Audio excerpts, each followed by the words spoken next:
Good morning. It is Wednesday, April 3rd, 2024. You're listening to the Red Sea Roundup. Thank you for joining us. I'm your host, Deacon Mike Beauvais.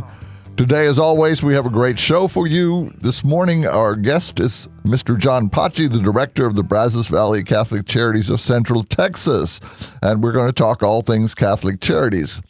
We are live this morning, so if you have a question for Mr. Paci about Catholic Charities, or if you have a comment, if you had an experience with them that you'd like to share, give us a call, 85 Love Red Sea. That's 855-683-7332. John, how are you this morning? Deacon Mike, I'm doing great. Thank you. Thank you for having us again.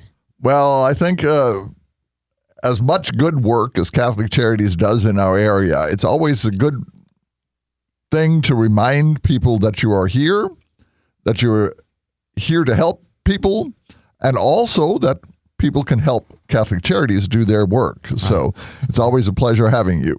Pleasure to be here always. Thanks. Now, one of the things that I find astounding is that this is the 25th anniversary of Catholic Charities in Central Texas. Yes. How would you describe the last 25 years from your perspective? Yeah. Well, the fact I've only been around for the first half of 25 years on Earth, right? Right. Exactly. You're young. Uh-huh. Right. So the first 25 years, there's been a lot of growth, a lot of community help, expansion. Bryan College Station, Brazos Valley, we started out about 15 years ago of that 25. And obviously the last 3 years, we've seen a lot of growth here in our community. And so in 25 years, you can imagine how many families, how many people were impacted and how much our community support us during those times. And think about 25 years. Think of what's been happening or what happened over these past 25 years, especially the last, 4 years ago when we had a pandemic. But prior to that, there were a lot of going on too. So it seems like it never ends, and the pandemic did not release the gas pedal for people who are needing our help. And that's why we're still here, and we want to look forward to the next 25 years, as we say, to make brighter futures for everybody. Now, I'm quite sure that, there's never been a lack of people who needed help. But when you look at, right now, prices are high, salaries are not rising at the same rate as prices. Has there been an increase in people looking to Catholic Charities for assistance in the last few years? Yes. Through what you said, the economy's burdens that are being created, barriers to getting out of that cycle of poverty have increased. And with that comes, where do I get help? And that's what we're here for. And so we have seen an increase in demand. Some of those did not expect in their livelihoods that they would be doing this or, asking for this help. And now we're seeing those continuing. And like I said, the pedal on the gas has not been released, after the pandemic, and because the pandemic caused a lot of issues in its own self. And now we're here and seeing the cost of living, the gas prices, the carton of milk, you name it, the consumer goods going, and then the housing prices, the rental prices haven't stopped either increasing.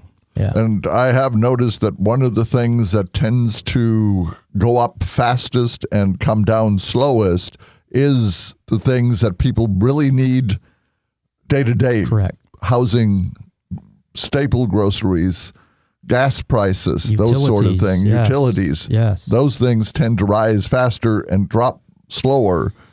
And I think that, again, accentuates the need for Catholic Charities in our community. Yes, absolutely.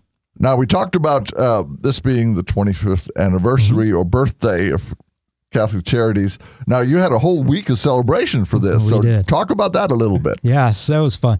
So the week of March 18th, we started celebrating our 25-year anniversary / birthday.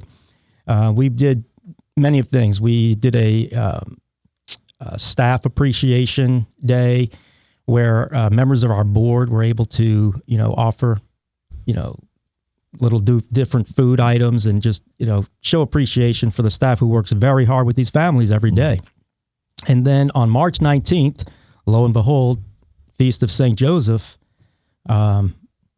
we had our birthday celebration where we received over 200 donations of games. And now why we did the game theme, take it back to family nights and family connections. Our family, the core families, seem to be getting more and more broken as we're going along, right? Or as we've seen sort of a regression in family connectivity and unity. So we wanted to help reform that and re-engage families to have a family game night. We talk about how long we've been here on this earth, and we remember those nights, right? And so a lot of people who donated remember the game that they used to play or games, and that's inspired them to donate those games. So we saw a host of different games. And the fun part was we had volunteers wrap these as happy birthday gifts. So they were wrapped and presented to the clients when they came in for their consultations with our case managers. They received a birthday gift on behalf of Catholic Charities in the form of a game so that they can reconnect. Did you get any responses from people getting the board games? I have not seen any response, like immediate, as far as are we playing the games and all that. That's through follow-up, and we have surveys that we're rolling out now, which is great to hear back on how we're doing, and I'm sure we'll be hearing some of those. So I'm going to look forward to hearing about those stories for sure. So just curiosity, what was your favorite board game? We played a few of them. I remember playing the Trivial Pursuits, and I know I'm probably going to age myself with these games, but I'll lean in on my wife here. She said she used to play Scrabble, and I was like, boy, I would have been terrible. You'd have won every time if we played those games together, the Scrabble game. So Trivial Pursuit, and I think we used to play the, what was that one? Oh, boy. Yahtzee with the dice. Yes. Used to play that too. That was fun. That's going back, years. But anyway, it was fun. And just to see, I did get immediate responses when I was handing out the gifts. I could see, the happiness and the joy in the families when they were receiving the gifts. I was able to do them firsthand. So that was fun. I really like the idea of the board games, and because of the idea behind it, of putting down electronic devices, turning off the TV, and bringing families back together. And I think this is one of the things that's indicative of our culture being so dispersed, is that we don't have that connection anymore that we formed when I was young, that, you sat together as a family at the table and you ate a meal and you talked. And matter of fact, it's where I learned English. My dad taught us English at the supper table. We had to spell words like pneumonia. Oh, man. Things, where is there a P in pneumonia? But anyway. Oh, you'd have killed it in Scrabble after that. Pneumonia. But handing those games out is such a nice step in that direction of bringing families back together, which is so much of what Catholic Charities is trying to do, is help families. Yes. What are some of the other ways that Catholic Charities is working right now to assist families in these times? Yeah, so I'll start by saying we have been doing this and we'll obviously continue to do this. April is Financial Literacy Month, and we have one of our programs in our organization that is financial stability. So we're offering our free classes starting tomorrow online. This is for anybody to take. This is not just for our clients. If anyone in the community says, I want to go take a class, they can sign up and take a virtual class. We also offer one-on-one consultations through budgeting and management of debt, tips on how to do that. And just like you said earlier, just fine-tuning those needs and assessing what are the needs versus the wants, and going through that exercise. And doing that, we live by what we say we do, and we engage, educate, and empower. And through education, they become empowered. Our families are empowered now. They have more knowledge. They're able to adapt. and fulfill some of the obligations that they need to make for their families and the tough decisions they have to make. And so services in financial stability, the education literacy part is a big component that complements that utility assistance, that rental assistance. And, talking about the utility assistance, some may think utility bill, that's not a big deal. It's a big deal. Think about lights, think about gas, in your home that you kind of take for granted, but you still have to pay for them.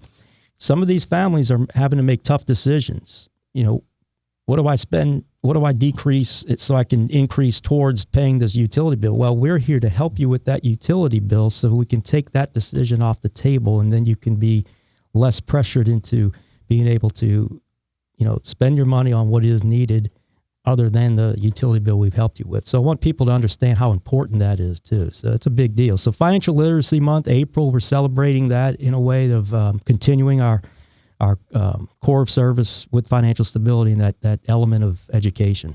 But I think that's such an important aspect of what Catholic Charities does, because almost everything in our culture comes down to finances. Correct. And, teaching families how to look at their finances and prioritize is so important, because it is so easy to get caught up. I need another iPhone rather than I need to pay the utility bill. That, somebody to assist you in deciding how you make those decisions. Yes, and I think is really helpful. And for most people, most of us, we learn visually, and we can see visually. And if it's put it on paper, where the money's going and how it's coming in and how much is coming in, you see all of that formed on paper. It makes it an easier process, or a simpler process. It's not that easy, but it's a simpler process to, decision make. And I wanted to get back to the utility assistance, because we're in Texas. We're hurtling towards summertime. Oh, yeah. And usually houses in the neighborhoods where some of our clients live aren't the best insulated. So Correct. their utilities tend to be higher in comparison to other places. Yes. So no fault of their own that they're getting much higher utility bills than you might think. And so being able to assist them is such a benefit for them. And of course, you have a partnership with the utility companies. Yes. Talk about that a little bit. Yeah, so BTU is one of them, and BTU had a program that they started up, they're piloted, and we were the exclusive partner for this pilot program where they, customer assistance. So their customers, or anybody in the public, you and I could do this too, if you're not even a BTU customer, could offer a donation. And if you are a customer, you can round your bill or add a nominal amount. And what they do with that, those funds is directed straight to us, so that we can direct it straight back to the utility company, but it's on the behalf of the families who need it the most. And so it's kind of a way of getting the community involved to help.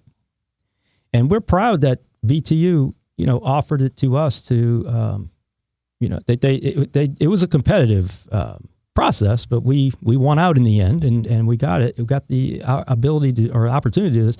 And so we've been doing this for the past, going on almost 6 months as time flies. And we've seen a lot of people getting help through that particular way of avenue of assistance. Now, obviously, this requires people knowing it's available for them, which, again, why we have you here on the radio. Yeah. So people become aware that there is assistance available. And it's not just utility assistance. Right. We're talking about the financial literacy and learning how to budget and things like this, but also for young mothers. Young mothers. You have training programs. Speak a little bit about that. Yeah, and that overlaps into financial education. Yes. See, they take those classes too. So our we call the St. Gabriel Pregnancy and Parenting Program offers parents of children 36 months, up to 36 months and into pregnancy for classes. And the cohort of classes are health related. They're learning how to raise, rear healthy children. But then it's also health onto the parents too. And that is done through partnerships that we have. We've partnered with and still are partnering with Texas A&M AgriLife Extension. They do a 6-week curriculum on growing garden, healthy foods. And the Brazos Valley Food Bank is also partnered to teach nutrition and recipes, healthy recipes that they can cook for their families. So it's not all food, but those are some health related. Of course, WIC is another partner of ours that provides, healthy ways to feed the babies and so on and so forth. And then internally, we have our own classes too. And I think what we see in that is another empowerment opportunity with knowledge, with education. And this program here in our community is really, really strong and has done a great amount of work in doing that. So many stories to talk about, and we'll talk later about our event coming up. We'll see firsthand from our case manager talking about one of her families that she helped and the power the empowerment that we gave to them. Yeah. And I think this is one of the things we get to see at your benefit dinner, the responses from people that have gone through the program or have been assisted by Catholic Charities and the impact it's made on their lives. Yes. And I think for me, that was one of the most eye-opening things, because it's very easy for me on an intellectual level to understand the good you do.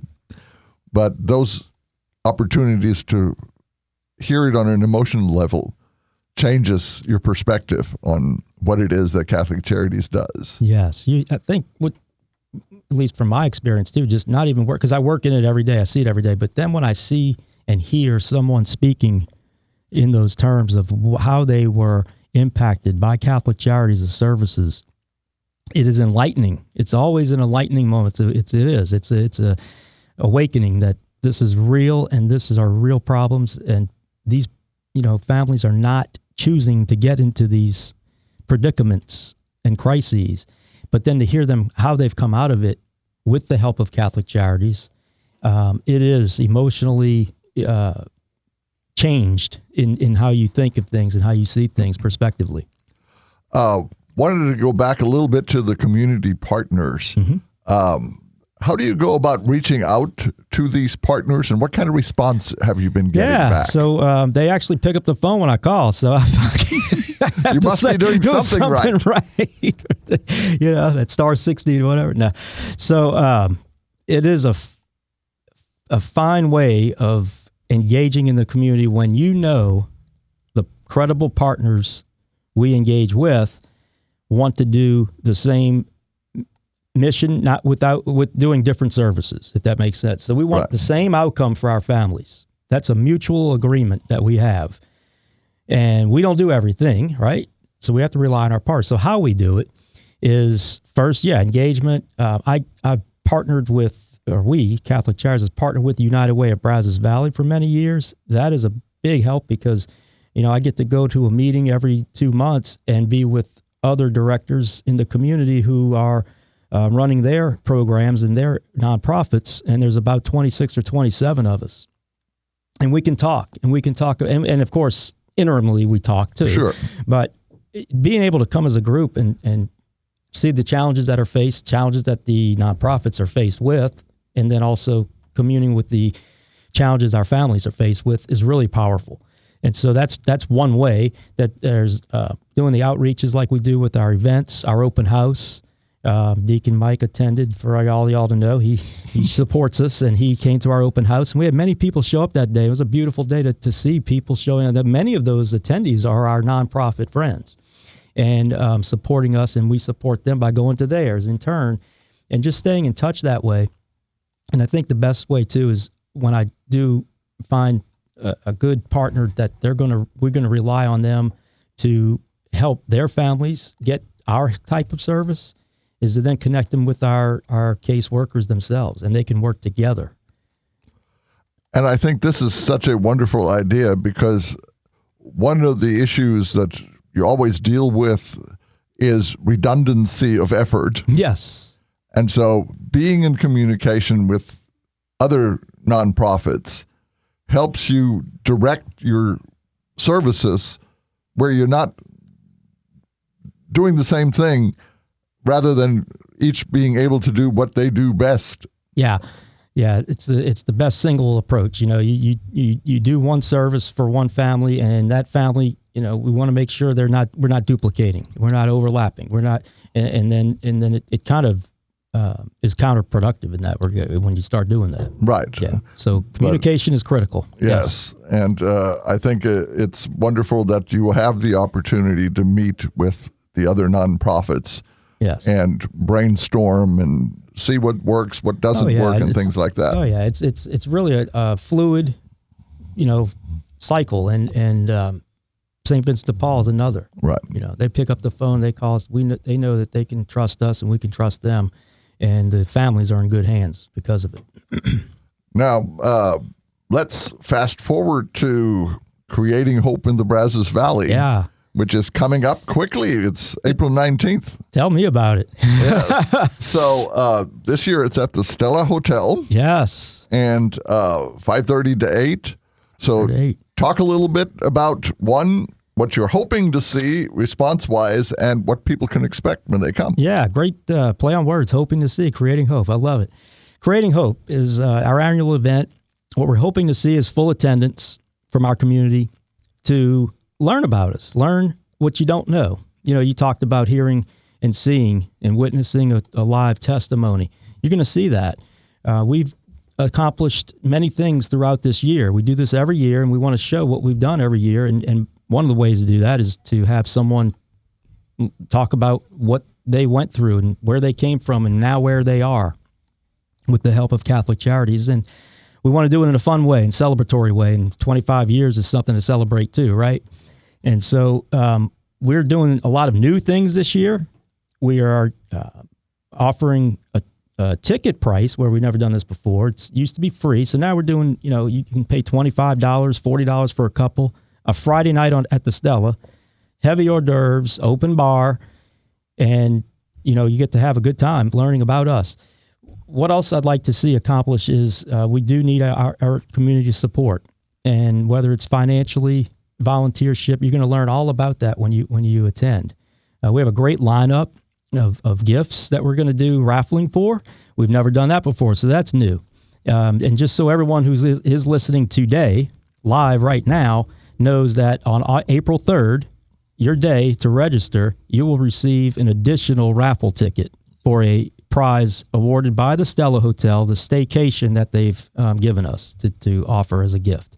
So you get to stay at the hotel for free if you win that prize. You have to be present to win, obviously, but you get an extra ticket if you sign up today. Wonderful. Yeah. So, see, it pays off to listen to Red Sea. Red Sea, that's right. And, the lineup is great this year. We've got the benefit of having Rusty Surrett from KBTX emceeing for us. And Deacon Frank Ashley, as everyone knows, I think everyone, close to everyone knows, he's back again. He's always been there for us and supporting us through his efforts at the event and doing his part. And if you saw our Facebook posting the other day, it showed our case manager from our parenting program, Nancy. She's going to be speaking on behalf of one of her clients, and the story to tell is just fun to go there just for that reason alone. And if that wasn't enough, we also have a client speaking about his own. So we have two. So that's new. We've never done a dual service. So two different services being talked about, one by the client and one by our case worker. But that brings me back to what I was saying earlier, is the fact that you have the opportunity to put a face to the efforts of Catholic Charities, because it is so easy sometimes to just say, well, they help people. Yes. And that sort of doesn't have the same impact as helping Joe or helping Amanda or helping, somebody that you see, and then hearing the effect that it has had on their lives. Yes. I agree. And to see is believe, right? Of course, we have faith where we don't see, and we have to have that faith. And we do.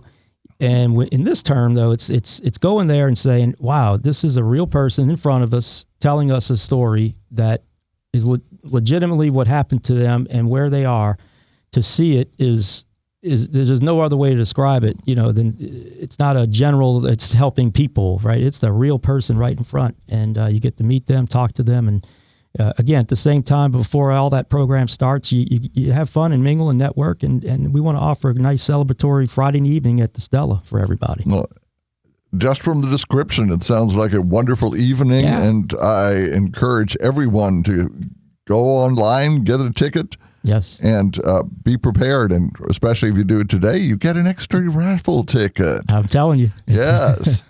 Now, speaking about personal testimonies, we had talked about the April Financial Literacy Month, and you had a story. Yes, we do have a story. I have many stories, but this story really stuck out to me, and I wanted to share it with everybody today.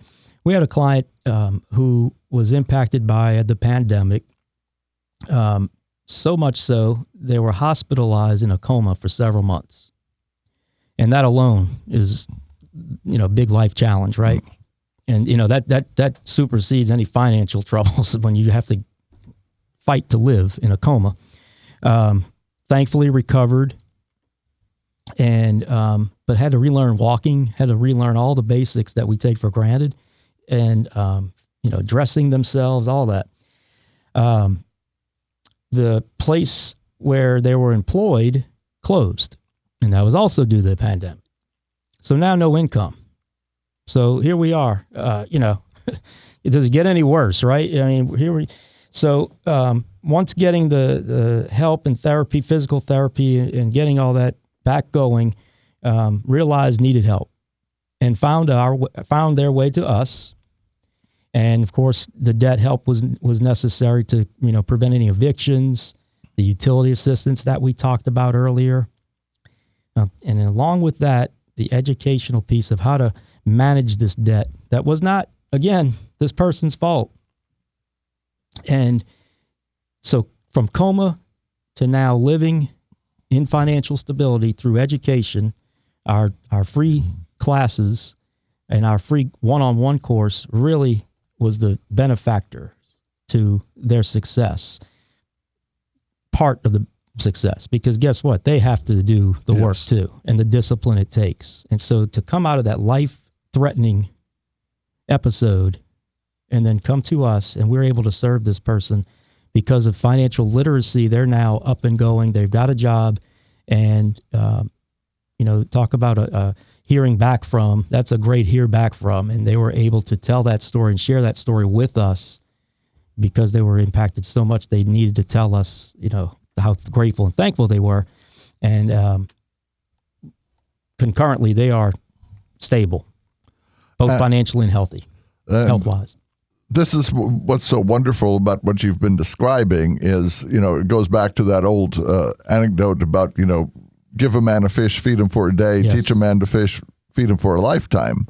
And so that's sort of the goal of Catholic Charities by these programs is, yes, there's immediate financial assistance, but then here, let's make sure that we get you to the point where you don't need any more. Yeah. If everyone thinks about empowerment, think about that part, and you become empowered and I'm not dismissing giving a check to a landlord or a rent company or whatever and paying for that person's to keep them from evicted. I'm not diminishing that at all. But think about the empowerment now is given because you're educating them. And now they can take and make decisions, informed decisions, so that they are better and getting out of that cycle of poverty, and they will get out of that cycle of poverty. They continue what they've learned and apply it. And that's really what we're trying to do. That's the end result that we're all hoping for, and we've seen a lot of that happen, thankfully. John, can I ask a question real quick? Sure. Do you ever see, I know Catholic Charities, you're offering help to anyone. It doesn't matter if they're Catholic or not. Yes, sir. But do you ever see Catholic Charities as kind of like the initial point of contact for someone in the Catholic faith and see conversions as a result of that?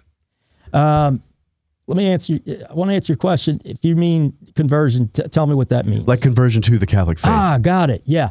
So great question, actually, Caleb. So what we offer to everyone is true. We offer to anyone. We don't ask. But now, if someone unsolicitedly says, can we pray, or we can pray with them, we don't offer that pray, because again, we don't want to hurt anybody's feelings or whatever. So they want to pray, yes. And then to see true conversions come out of that, I've been in Catholic Charities 7 years. I cannot pinpoint or heard a story where someone did convert, but I will say this. I have heard, I'm interested in the Catholic faith, and then they can learn that way. But going through the RC, I don't know of those. Not to say it hasn't happened, Caleb, but I'm willing to, I'm not a betting person, but if I were a betting person, I'm willing to bet that we've made some impacts that way. Again, unsolicitedly and through faith and Holy Spirit. Yes. Great question. And we hope for that, but that's not, of course, the ultimate goal. That's not the mission or goal, but boy, the more the merrier, right? Right. Of course. Yeah, for sure. Thank you. That's a great question. And that's always been the way the Catholic Church has gone about its business. We see this in the saints, Peter Claver and those whose efforts were to help the person. Yes. And thereby share Christianity in the action, yes, not in the words. And so this is, again, Catholic Charities serves that purpose. Yes. We help our neighbor no matter what their background is, no matter what their faith background is.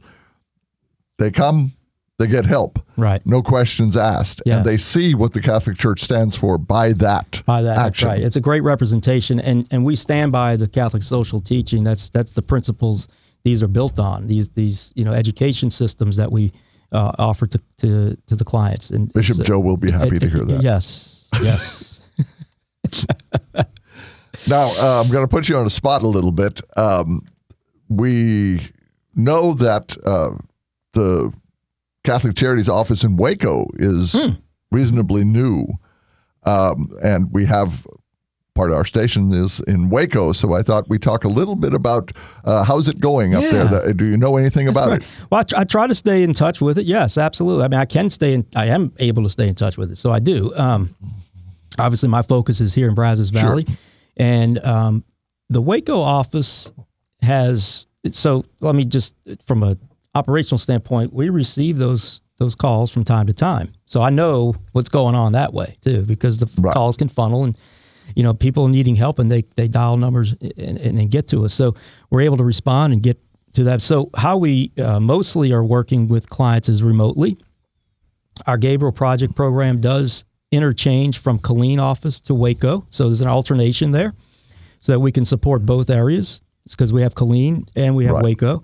And Waco is being supported by way of, the virtual help and then going and meeting them. We also have our counseling services that go to Killeen. And then they can also offer Waco if Waco is in need too. They can do virtual sessions that way as well. And I think we're just, at the tip of the iceberg of the Waco expansion. And Killeen, again, I think the last time I was here, we talked about Killeen kicking off and going into that. So that's been going well and strong. And as things take time and progress, we will see hopefully more growth in the Waco area to serve. We follow where the service is needed. That's why we have an office in Waco. That's why Red Sea wants to go out and serve in Waco, because we know the need out there and the community serves out there and the community involvement. I do know that.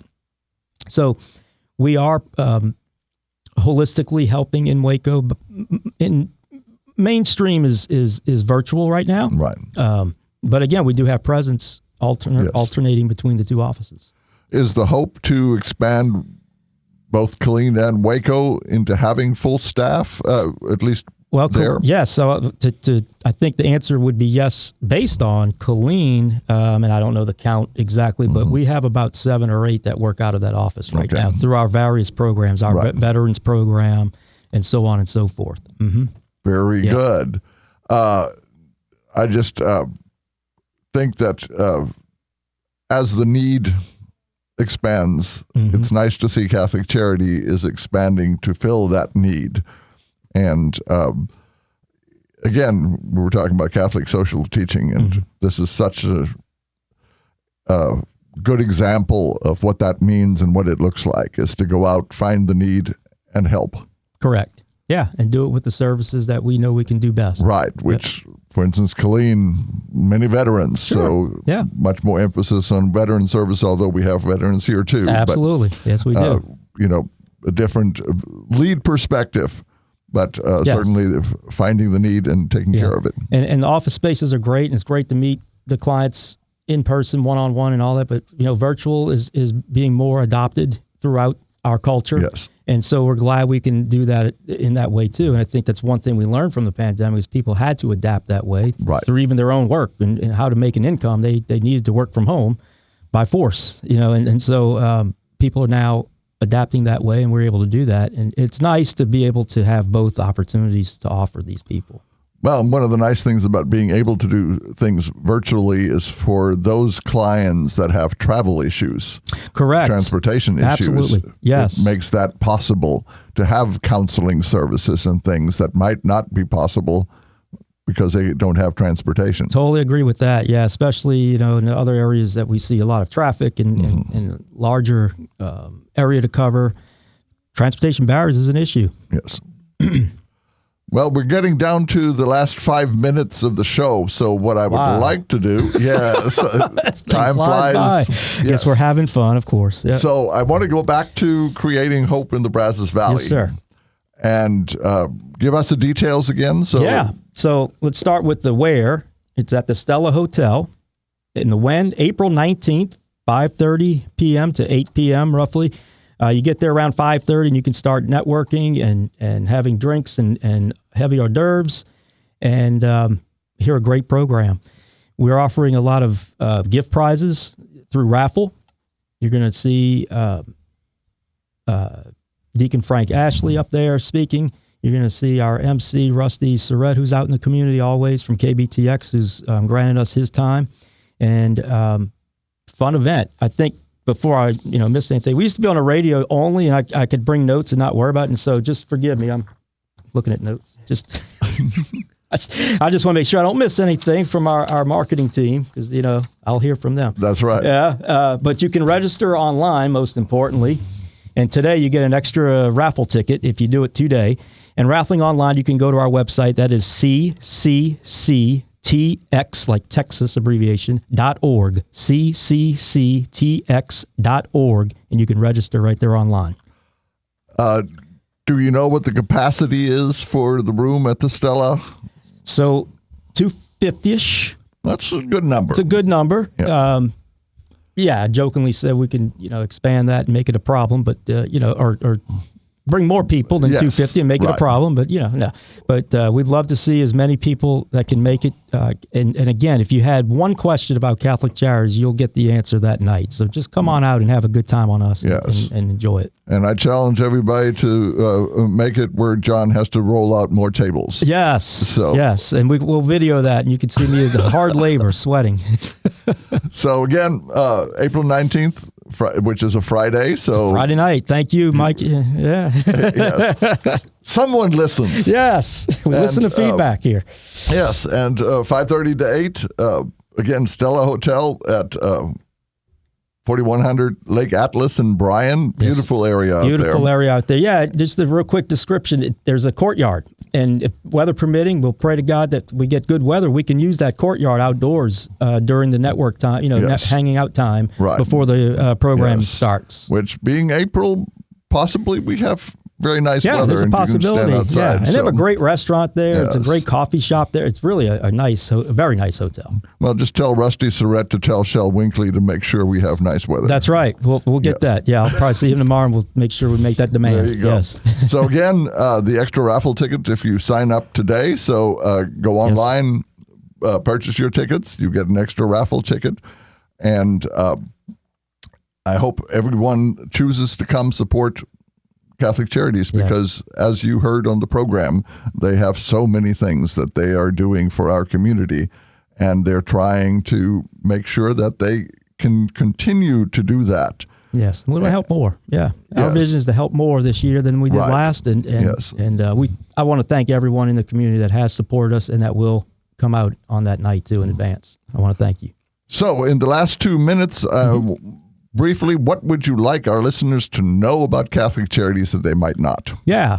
know that we are serving everyone in need, and that is all 7 of our service. Go to our website. There's a lot of information out there that I couldn't do in 2 minutes, but I will say that everyone that comes to us who is in need, they leave. I see them leaving smiling. I see them understanding that they have gotten quality of service, and to know Catholic Charities of Central Texas, especially here in the Brazos Valley, is to know Catholic Charities Central Texas, Brazos Valley. We have many Catholic Charities across the country, all doing different things, sometimes the same things, but your Catholic Charities is right here in Brazos Valley, and we're here to help and serve. And give me a ring if you have any questions too. So I'm here to serve our community and love our community, and I'm blessed to be here for 3 years now. I want to thank you very much for coming on the show. It's always a pleasure to talk to you. It's always interesting to hear what's going on at Catholic Charities.